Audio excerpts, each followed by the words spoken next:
back to my channel. If you are new here, my name is Carly. I am a homeschooling mom to 3 boys, ages 12, 9, and 6. My oldest actually just had his birthday this week. And it's been a minute. I haven't done a video in a while. We actually had a long road trip and vacation out to Colorado, which was beautiful. We got to enjoy the Rocky Mountain National Park while my oldest son was he went to a wilderness camp for a week, which was amazing and a great experience for him. So we got home from our trip from Colorado and we've been celebrating my oldest turning 12 and just kind of getting back into our routine. But I did take advantage of the Prime Day sales. I had a list kind of going either in the list on Amazon or within my cart, and when I saw the items that I knew for sure were on sale on Prime Day, I went ahead and did an order. They're kind of like a mismatch of different things as far as like games and workbooks and just different books that I thought that would be helpful this year in our homeschool. I've been kind of wanting for a while, and I finally just went ahead and ordered them. I love to incorporate games into our homeschool. A lot of them we do for like our science and our history, but I also did pick up some games for other parts of our homeschool this year, so I'll be sharing all of those as well. So let's get into it. So the first thing that I picked up is, if you follow along with us and you've watched any of our videos on what we'll be doing this year as far as our curriculum, one of our unit studies that we're going to be doing is space. And so I kind of inventoried what I had as far as like extra books and games to go along with that unit study, and I really didn't have a lot on space, which was surprising. So I've been kind of doing some research on some different games that we can add on or incorporate into that study, and I found this one and it looks pretty fun. We haven't played any of these yet because, like I said, I just got them. So this one's called Rocket Launcher. Plot your mission, may the dice be with you.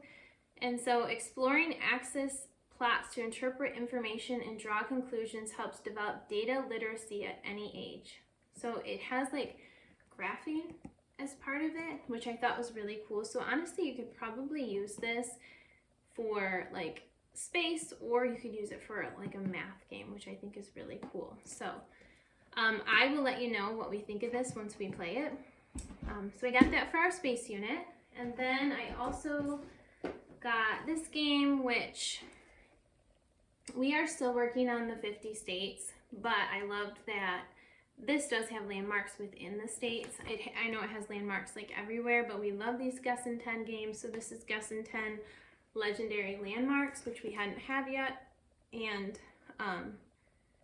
so I thought I'd add this in. Even though it has stuff all around the world, we can still play it and it's fine, even though we're just doing the 50 states. And it's just another one to add to our collection. We love playing all of those Guess in 10 games. They're a great game to play like around the dinner table as like a quick game. Even if you have like grandparents over, it's something that anyone can easily catch on to. It's great for a lot of different ages. Like this one says 8 to 99, but my youngest is 6 and he can play all of them pretty well as long as he has like a partner, so he still feels included. So I would say they're a great all around family game. We've played them like around the campfire when we're camping, so they're fun and the kids don't even really realize that they're learning while they're playing them. And honestly, a lot of the adults find them challenging as well, because it's something that you've maybe learned when you were a kid and not really thought about again as an adult. The other thing I got is we're going to do reptiles and amphibians. I think that's my plan anyways, but then my youngest son like just recently got into bugs, and so I'm kind of going back and forth between doing a reptiles and amphibians unit or doing a bugs unit while he has a lot of interest in that. So we'll see once we start our school year. But either way, there isn't really a ton of games that I have found for like a reptiles and amphibians, but I thought this one looked cute. It's called Flipover Frog, and it's a pretty simple game. It's help your brightly colored frog take control of your little corner of the rainforest. So we will see what we think of this. If you have any like suggestions on more games that go along with either reptiles and amphibians or bugs, please comment down below and let me know. I love like looking at what everybody else is using and looking at some suggestions, because there's so many different options. you just sometimes miss some of them when you're just doing the research all by yourself. The next thing that I got, and these two next games are actually not for science or history, they are just add-ons for my youngest, who is six, and he'll be going into first grade. So we are still working. Our curriculum does use sight words and the teaching of sight words, and so we're still working on that. But he learns best like through games and through play. And we have the regular Zingo, and my boys all really like it. So I thought I would go ahead and try the sight words one to make them more fun for him. And then for all of them, because I think even my 12-year-old will still really enjoy playing this, is the Making Change game, which is a game of speed and subtraction. So just something to add in to make math, you know, exciting and fun, and not just their curriculum books every day. And with these, we just kind of pull them out. You know, we always try and pull a game out and play it on Fridays, because that day is a little bit slower for us. Sometimes on Tuesdays when we get home from our partnership, we'll pull a game out and play them. So it's not like we have like set days, like, oh, we're gonna play this Making Change game on this certain day. It's just like as we find the time and as they fit into our curriculum and our schedule, we'll pull one out and play it, just to make things more exciting and fun. To go along with math, I have never seen these before, but we have these sticker books, like just where you make the mosaics, and my kids have always really liked them, especially like we just used them when we went on our road trip to Colorado. But these I thought were really cool. I don't know if you can see that, but they're subtraction and addition problems. So it's learn by sticker, addition and subtraction, and I got it for my youngest.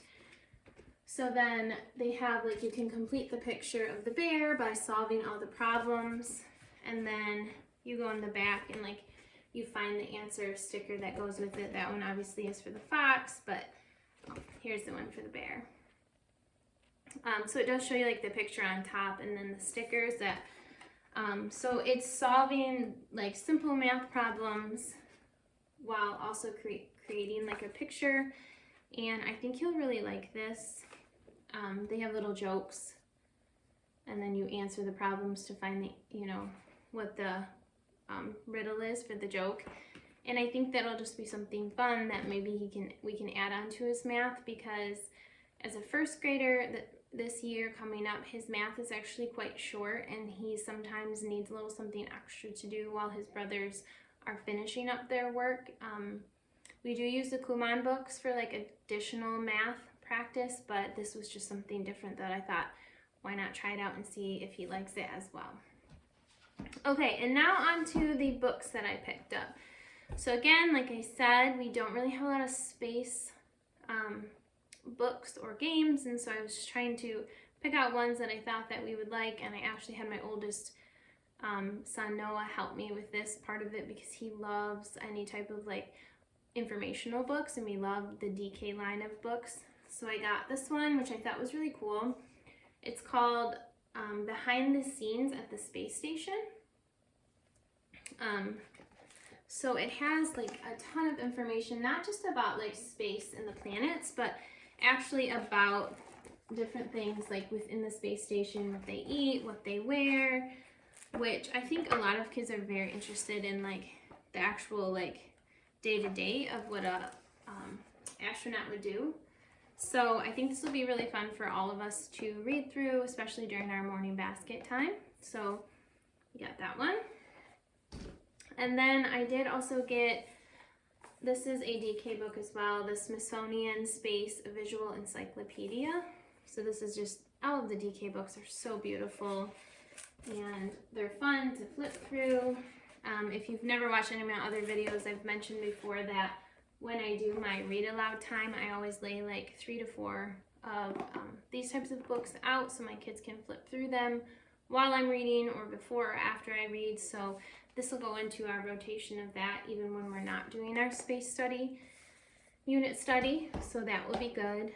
Again, if you have any books that you like love about space that your kids also love, like comment down below. I'd love to see or hear about what you're using in your homeschool as well. So those will go into our collection. I'm excited about those. And then I have we are going to be doing weather and water as well this year. And these little books are so nice. I don't know if you've seen them before. They're thin, so they're easy. You can store a lot of them on your shelf. Again, they're from DK. So this is the Eyewitness Weather, which has just a ton of information in it. If you want to see any of these in more detail, like a full flip through of any of these books, please let me know, because I think I'm going to start where every Friday we do a flip through of a different book within my library, just so you can get a better idea of what each of these books looks like if you're thinking about adding them to your homeschool libraries, because it's always nice to see them before you buy them. And then I also got a DK Eyewitness Hurricane and Tornado. I'm not sure that the weather unit that we're doing actually even has this type of stuff in it, but I know that my kids would be super interested in learning about this, so it's definitely something we can add in. And then I also got this one looked really fun and just different from anything else that we've ever added to our homeschool library. It's called Once Upon a Word Origin Dictionary for Kids. So it's for building vocabulary through etymology, definitions, and stories. So it has like tons of different words and then their origins or just more information about that word and where it came from. My oldest son is currently working on learning Latin right now, which kind of sparked his interest in like root words and the origin of words and how they came about and where they came from. And I know this is not specific to Latin, but I thought it would just be something fun to add maybe to our morning basket or our gather around time, and then also just to like pull out every once in a while for fun or for reference for the kids. And then the last thing I got, kind of going along with that one, is Why Do We Say That? 101 idioms, phrases, sayings, and facts, a brief history on where they come from. So this is more on like, okay, where does the phrase raining cats and dogs come from? What does it mean to steal one's thunder? What do we mean when we say to pull someone's leg or fly off the handle? So there's so many different like idioms and things that we say that I think as adults we just like have heard them our whole childhood and we've learned about them, so then when somebody says them we don't really think about explaining them to our child.